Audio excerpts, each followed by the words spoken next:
Sup guys, it's your boy Justin here with another Fantasy Month review. Today I'm reviewing Frazetta's Fantasy Illustrated issue 2.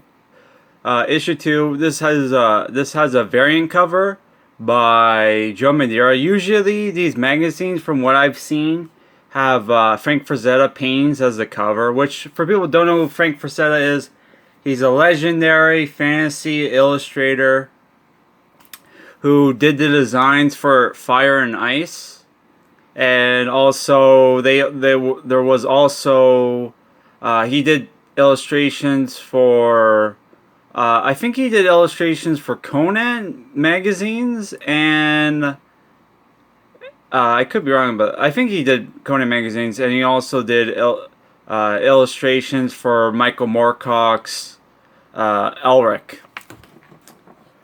Which we need to review some of those books. But yeah, this magazine was originally published in 1998, and the regular cover. I'll show you the regular cover. Where was it? We passed by it. The regular cover has a beautiful painting. Oh my god! See if I can find it. Okay, where was it? Don't remember what page it was on. I remember it being somewhere in the beginning. I read this like a couple of days ago, so my memory is a little... Where was it? It was like really close. There was like a special article and everything. Here it is. Here's the illustration, the painting, Cane on the Golden Sea, which there is a review for in by Dr. David Winkwitz, however you pronounce that name. Look at that paint, man. Obviously very Conan, like Conan inspired, or like, you know, Conan style, but they're obviously Vikings, which is weird. So yeah, this magazine contains 7 comic book stories and 1 written one by Alan Dean Foster. The first story is The Fallen by Larry Elmore. Le Repertoires by Moebius, who isn't he Razorfist's favorite artist? Battle Chasers by Joe Madureira. Emerald 7 by the Hilbrandt Brothers, who did illustrations for the Shannara Chronicles books. Which, if you ever read the Shannara Chronicles books, they're basically post-apocalypse Lord of the Rings, which is pretty cool. Infernus Terra 2 by Elio Leone with art by Alex Horley. Space Jackers by Elio Leone and Tom Grindberg, who did a lot of work for Marvel. Place of Dying by Tony Harris. And Carnivores, The Light and Darkness by Alan Dean Foster. So we're just gonna, you know, go through this. So this is the first story by The Fallen, which is about this female warrior who's a fallen angel who stumbles upon people being killed by this dragon, who is the familiar of another fallen angel who's supposed to be a good guy, and she goes off to avenge the you know, commoners or peasants, whatever. Kills the dragon, fights the fallen angel, only for it to turn out that she was deceived by her ex-boyfriend, the devil. So that was a cool story. Here you see some other Frank Frazetta illustrations, including John Carter of Mars, sci-fi one. And look at this one. Look at that. Doesn't that guy remind you of somebody from Berserk? Oh my god, that totally looks like the immortal Zod from Berserk, man, in his mostly human form, you know, because he's apostle. So obviously Kentaro Miura was inspired by Frank Frazetta. So here we have the Repairman, who yeah, this has no dialogue whatsoever, but there's some cool you know, the backgrounds are pretty cool. Lots of cool backgrounds. Very H.R. Geiger-esque. And I have no idea what the story was about. Which, look at that cover for that Jim Lee comic book, Divine Right. Looks pretty cool. So yeah, here we have the Joe Madureira story, the Battle Chaser story, where it's our characters, Gully, Cabretio,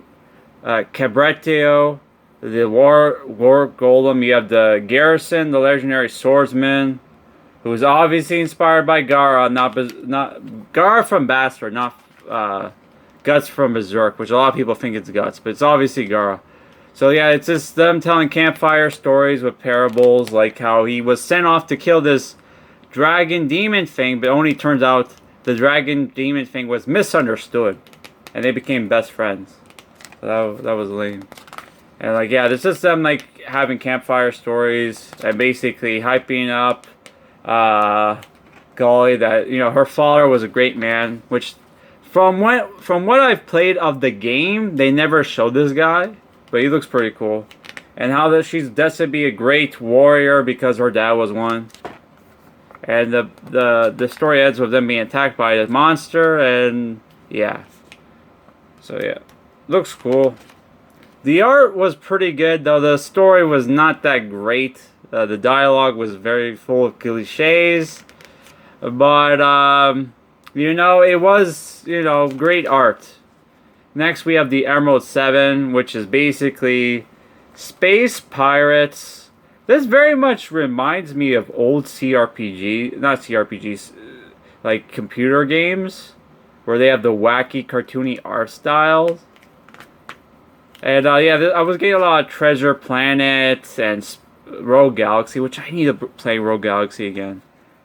You got this motley crew of space pirates fighting these evil Imperial guys who are cyborgs, who have a very World War II-esque symbol. So yeah, this was a fun story. Really good art. It was pretty fun. Next is my favorite story, Infernus Terra, which is about these, how in the center of the earth you have these brutal barbarians that are planning on invading the surface world, our world, with slaves operating a drilling machine. And you also have rebels in the center of the earth who want to stop them, which very much, one of them very much looks like the blonde guy from Fire and Ice. I think his name is Yarn, which has been a while since I've seen the movie and read the comic book, which we reviewed for Fantasy Month. This was a pretty cool story. It ends with the one guy going to the surface world. Next, we have Space Jackers, which takes place in the future.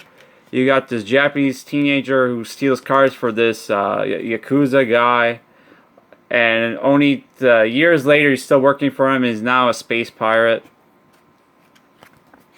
So yeah, this was a nice art. Next, we have A Place of Dying, which is about a warrior who's like coming to terms with his death, but not really. Yeah, so this one was okay. Next, we have the last story, which is written only. Carnivores of Light and Darkness by Alan Dean Foster, of art by Keith Parkinson. So yeah, it's been a while since I read this. This was like 2 days ago, but like, yeah. It's basically about this tribe of cannibals in this fantasy world that are a mix of like Native Americans and Amazon rainforest people who find a bunch of dead soldiers on their beach, and the one main character, who's a shepherd, finds one that's still alive, who's the Baron, who tells them that they were on a sacred mission to find Timar of Wakanda, who happens to be the wife of the Baron, who was abducted by evil wizard. And you know, he asks him, his dying request is for our main character to go out and rescue his wife. So after feasting on the dead corpses, the tribesmen do. The main character feels a little guilty and decides to go on after talking with the wise woman who tells him, "Hey, you have to do it." You know, it was the man's last dying request. He goes on the journey. All right, hit by dogs barking, which is why this is like my third take. Oh my god! So yeah, I enjoyed the magazine. It's about 90 something pages long, and it's 3 times the length of a regular comic book at twice the price. Like anthology comics, anthology books are usually a mixed bag because you know not all the stories are going to be good, but I felt that you know it was pretty good. Like overall, they were all decent, or some of them were better than others, obviously. But I enjoyed this magazine, and I would totally recommend it. So yeah, you can get these for like $10, give or take. Totally worth the price point. Yeah, so that's it for this review, guys. My next review for Fantasy Month is going to be Gutter Magic, which one complaint I did have was this is supposed to be called Fantasy Illustrated, and like almost half the stories were sci-fi. Come on, but you know, this was a solid recommend. I would give it a 6.5 out of 10. All right, guys, peace.